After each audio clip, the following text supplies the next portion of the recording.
Hello बच्चों, आज हम सॉल्व करने वाले हैं मैथमेटिक्स क्लास 10 की चैप्टर 1 की एक्सरसाइज 1.2 का क्वेश्चन नंबर 1 रियल नंबर का पार्ट है। क्वेश्चन में दिया है prove that root 5 is irrational.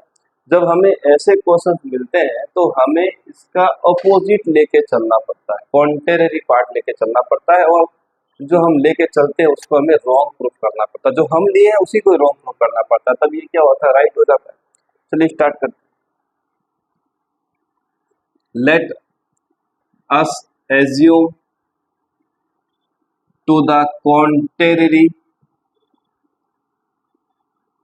that under root 5 is rational। हम जो दिया है उसका अपोजिट लेके चलते हैं कि रूट 5 रेशनल है। अब हमें करना find, we can find integer a and b such that under root 5 किसके इक्वल आ गया, a बाई बी के, जहां पर b कभी भी 0 के इक्वल नहीं होगा। क्यों? क्योंकि 0 होने पर ये टर्म ही अनडिफाइंड हो गई, फिर सॉल्व नहीं होगा। चलिए सपोज एक चीज और लेते, suppose a and b have a common factor other than 1, so we divide by the common factor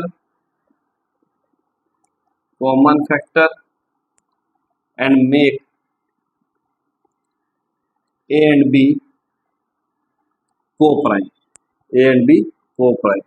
अब कहानी क्या है बच्चों, उसको हम थोड़ा सा समझ लेते हैं। मान लीजिए ए और बी के साथ कोई एक ऐसा नंबर लगा हुआ है जो दोनों में कॉमन आ रहा है। मान लीजिए वो मैंने एक नंबर लिया है 5 ले लिया, तो इसमें भी क्या होगा, कॉमन फैक्टर। मैंने क्या वर्ड यूज किया है कि कॉमन फैक्टर इसके अंदर, तो ये 5 है तो इसके अंदर भी 5 होना चाहिए। हमने इसका जो भी फैक्टर था सबको सोल्व करके हम इसको एक प्योर फॉर्म में लेके आए, को प्राइम फॉर्म में लेके आए। अब इसके पास 1 के अलावा कोई भी दूसरा फैक्टर नहीं होगा। को प्राइम का मतलब ये होता है कि जो दो नंबर होते हैं उन दो नंबरों के बीच में जो उनका फैक्टर होगा, कॉमन फैक्टर, वो 1 होगा। 1 के अलावा कोई फैक्टर नहीं होगा। को प्राइम की डेफिनेशन है, को प्राइम वो नंबर होते हैं जिनका फैक्टर क्या हो, कॉमन फैक्टर 1 होता है, 1 के अलावा कोई दूसरा नंबर नहीं होता है। तो आपके पास जो भी वैल्यू दी है, तो मैंने बताया है 5 लेके नहीं चलना है। हम इसके पास जो भी कॉमन फैक्टर था हमने सबको कट किया, सबको सॉल्व किया, लास्ट में हमें ओनली ए और बी मिला है, और ए और बी के आगे तो आपको पता है 1 होता ही है, तो कॉमन फैक्टर 1 के अलावा कुछ नहीं होने वाला है। तो ये हमने इतनी बड़ी कहानी जो लिखी है वो ये लिखी है। चलिए यहाँ तक भी आपको ठीक लगा होगा। चलिए अब हम आते हैं इस वाले पार्ट पे। सो हम इसको लेके चलते हैं, under root 5 is equal to a by b. हम b को इधर ले आते हैं तो a इज इक्वल टू बचेगा अंडर रूट 5 b, है ना। अब क्या करेंगे, हम करते हैं स्क्वायरिंग, इसको नंबर 1 दे देते हैं, छोड़िए इसको बाद में देते हैं नंबर 1, लिखते हैं स्क्वायरिंग बोथ द साइड्स। तो ये बनेगा a स्क्वायर, ये अंडर रूट 5 हट जाएगा, बचेगा b स्क्वायर, इसको देते हैं नंबर 1। अब जब आप देखेंगे तो यहाँ पर a अकेला है, b 5 के साथ है। बात ध्यान रखिएगा, जो अकेला है उसको लेके चलिए। तो हम यहाँ लिखेंगे a square is divisible by 5, so a is also divisible by 5। ये एक थ्योरम है, बाय थ्योरम आप लिख देना, बाय थ्योरम। तो अगर कोई नंबर का स्क्वायर 5 से डिवाइड है तो वो खुद भी क्या होगा, सिंपल फॉर्म में 5 से डिवाइड होगा। चलिए यहाँ तक ठीक है। अब हमने क्या किया, लेट हमारे पास जो यहाँ नंबर था उसको एक नया इंटीजर मान लीजिए, c मान लीजिए, पर a और b के अलावा जो मानना लीजिए। c आपने लिया है, पर आपको यहाँ इसके पहले एक नंबर लगाना, वो नंबर जो आपके पास स्क्वायर रूट के अंदर था वही लिखिए, यहाँ लिख दिया। ठीक है बच्चों, अब हमें क्या करना है, पुट इन 1 कर दीजिए, पुट इन 1 कर दीजिए। 1 में आप पुट कर रहे हैं तो यहाँ a स्क्वायर है, और यहाँ पर 5c है तो 5c का whole square is equal to 5b का स्क्वायर।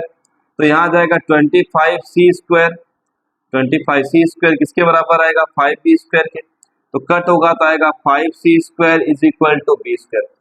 अब आप देख रहे हैं यहाँ पर b अकेला है, c के साथ 5 है तो डिवाइड कौन होगा b स्क्वायर।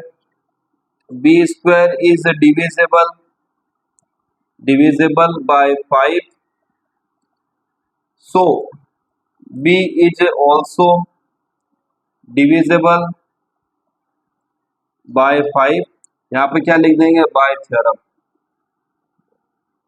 ये एक थ्योरम है जिसको पूरी तरीके से लिखने की जरूरत हमें नहीं है।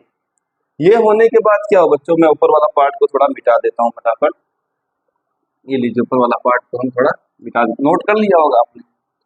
चलिए अब क्या होता है कि जो हमने इसको डिवाइड किया तो ये 5 से भी डिवाइड हो रहा है, जबकि हमने तो इसको को प्राइम बताया था कि ये इसमें जो भी फैक्टर थे आपके पास कॉमन, उससे हमने इसको सॉल्व कर दिया। पर अभी एक प्रॉब्लम ये आ गई कि ए जो है वो 5 से भी डिवाइड हो रहा है और बी भी 5 से डिवाइड हो रहा है, मतलब 1 के अलावा भी इसमें फैक्टर आ गया। तो यहाँ लिखना है वही, here a and b have at least 5 as a common factor, 5 as a common factor. अब प्रॉब्लम ये आ गई कि हम तो 1 लेके चले थे पर 5 भी आ गया, ये तो गड़बड़ हो रहा है। ये क्या हुआ इसकी बात लिख देते हैं कि at least 5 as a common factor which contradicts our assumption that A and B are co-prime, A and B are co-primes, जो हमारी बातों को गलत साबित करता है कि A और B को-प्राइम था, जबकि यहाँ पर आपके पास 5 कॉमन फैक्टर आ गया। This contradiction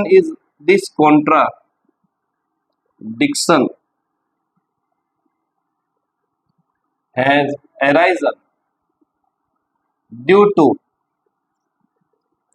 incorrect assumption that root 5 is rational। और ये आने का वजह बच्चों एक ही है, इसको मिटा दो। ये जो कहानी लिखी जा रही है, मैंने कहा था थ्योरी वाला क्वेश्चन है, तो हम यहाँ पर कहानी क्या पढ़े थे कि ए और बी का कॉमन फैक्टर 1 है, जबकि यहाँ पर ये बी और ए 5 से भी डिवाइड हो रहा है। इसका मतलब 5 एक कॉमन फैक्टर अभी भी इसमें अवेलेबल है, जबकि हमने पूरी तरीके से सॉल्व किया था।